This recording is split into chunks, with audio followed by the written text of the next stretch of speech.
Oke, selamat pagi adik-adik grup MI 20B. Ini adalah pertemuan kita yang ketujuh untuk mata kuliah perilaku berorganisasi, ya, dengan topik perilaku kelompok.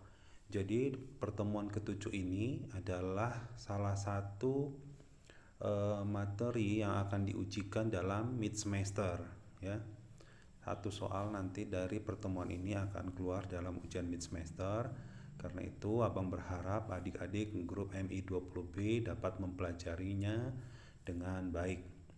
Nah, adapun pertemuan PBO yang ketujuh ini kita akan membahas antara lain ya pengertian kelompok, jenis kelompok, kemudian tahapan pembentukan kelompok, karakteristik kelompok, dan konsep peranan ya. Nah, langsung saja kita masuk ke pengertian kelompok. Secara umum, pengertian kelompok adalah dua karyawan atau lebih yang berinteraksi satu sama lain dalam cara-cara tertentu sehingga perilaku dan atau prestasi seorang karyawan dipengaruhi oleh perilaku dan atau prestasi karyawan lainnya. Nah, ini pengertian kelompok secara umum. Nah, pengertian kelompok dapat juga dilihat dari segi yang lain. Yang pertama kita lihat segi persepsi, ya. Kelompok diartikan sejumlah orang yang melakukan interaksi dengan yang lain dalam satu pertemuan tatap muka atau dalam serangkaian pertemuan semacam itu, di mana setiap anggota menerima kesan atau persepsi yang cukup jelas tentang anggota lainnya sehingga ia dapat saat itu bersoal jawab kemudian memberikan reaksi satu sama lain sebagai seorang individu. Itu dalam artian persepsi. Nah, sekarang kita lihat dalam artian organisasi. Kelompok adalah suatu sistem yang terorganisasi yang terdiri dari dua orang atau lebih yang saling berhubungan sedemikian rupa sehingga sistem tersebut melakukan fungsi tertentu, mempunyai serangkaian peran hubungan antara para anggotanya, dan mempunyai serangkaian norma yang mengatur fungsi kelompok dan tiap-tiap anggotanya. Nah, pengertian ketiga, kelompok dilihat dari segi motivasi. Kelompok merupakan suatu kumpulan individu yang eksistensinya adalah sebagai kumpulan yang sangat bermanfaat bagi para individu tersebut. Jadi pengertian kelompok dilihat dari segi motivasi ini adalah kumpulan yang sangat bermanfaat bagi para individu tersebut. Nah, yang pengertian keempat, kelompok dilihat dari segi interaksi. Sejumlah orang yang saling berkomunikasi yang satu dengan yang lain, seringkali sepanjang jangka waktu tertentu dan yang jumlahnya sedikit, sehingga tiap-tiap orang mampu berkomunikasi dengan lainnya. Nah, ini kita lihat pengertian kelompok dari segi interaksi. 4 pengertian kelompok tadi melengkapi ya pengetahuan kita untuk melihat pengertian kelompok. Nah, sekarang kita masuk ke bagian yang kedua, jenis-jenis kelompok. Jenis kelompok yang pertama itu kelompok formal, yang kedua kelompok informal. Apa yang membedakan keduanya? Kelompok formal, kelompok yang sengaja diciptakan oleh keputusan manajerial untuk mencapai tujuan yang ditetapkan organisasi. Sedangkan kelompok informal adalah kelompok yang muncul dari upaya individu dan tumbuh atas dasar kepentingan yang sama dan persahabatan, bukan dibentuk dengan sengaja. Nah, itu kelompok formal dan informal. Kelompok formal terdiri dari kelompok komando dan kelompok tugas. Kelompok komando itu kelompok yang terdiri dari para bawahan yang melapor langsung kepada seorang supervisor tertentu. Nah, kelompok tugas kelompok yang terdiri dari para karyawan yang bekerja sama untuk menyelesaikan suatu tugas atau proyek tertentu. Kelompok informal terdiri dari kelompok kepentingan dan kelompok persahabatan. Kelompok kepentingan adalah kelompok yang terbentuk di antara para anggota organisasi untuk mencapai kepentingan kelompok di luar tujuan organisasi. Sedangkan kelompok persahabatan adalah kelompok yang dibentuk atas beberapa kesamaan seperti usia, kepercayaan atau paham politik, etnis, dan lain-lain. Nah, mengapa orang membentuk kelompok? Nah, ini bahasan yang ketiga. Ada 4 alasan mengapa orang membentuk kelompok. Yang pertama, alasan pemuasan kebutuhan, ya. Kebutuhan dasar, keamanan, sosial, penghargaan, aktualisasi diri, seperti yang diungkapkan oleh Abraham Maslow. Alasan kedua adalah karena kedekatan dan daya tarik, maka orang membentuk kelompok. Jarak fisik dalam bekerja, kesamaan persepsi, sikap, hasil karya, dan motivasi merupakan kedekatan dan daya tarik dimaksud. Alasan ketiga adalah tujuan kelompok.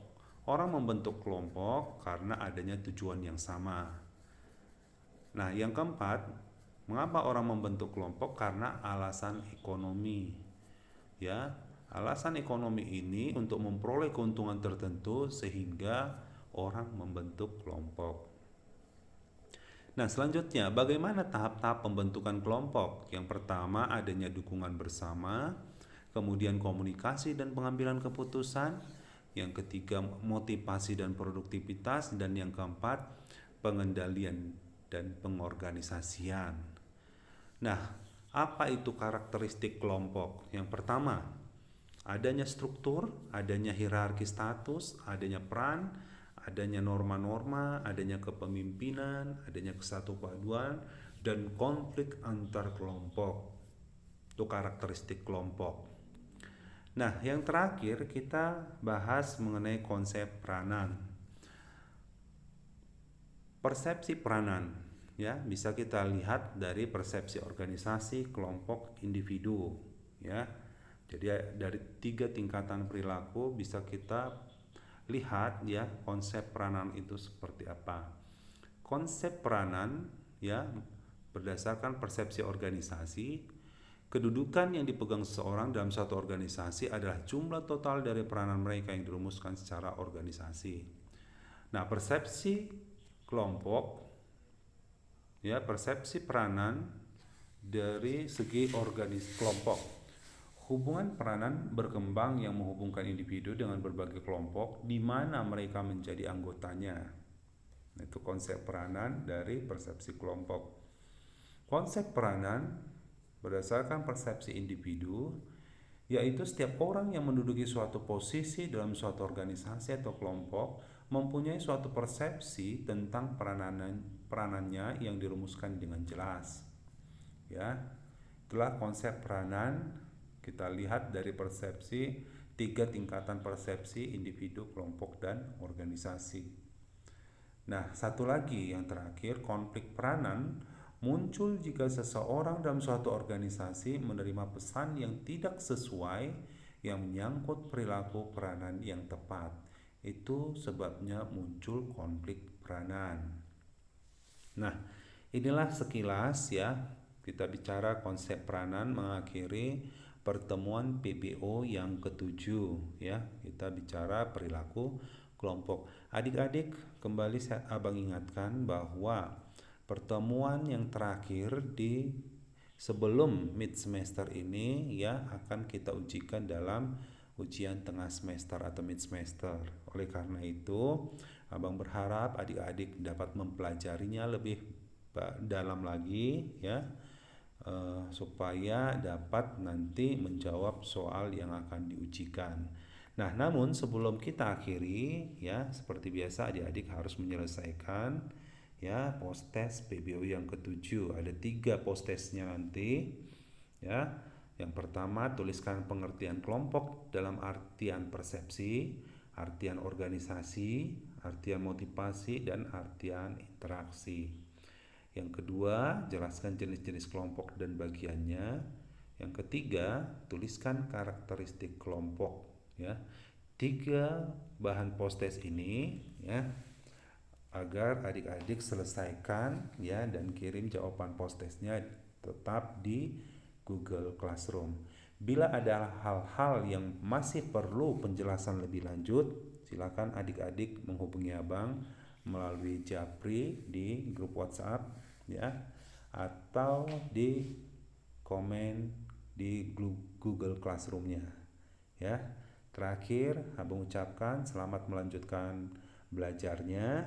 Jangan lupa, persiapan yang baik adalah kunci keberhasilan.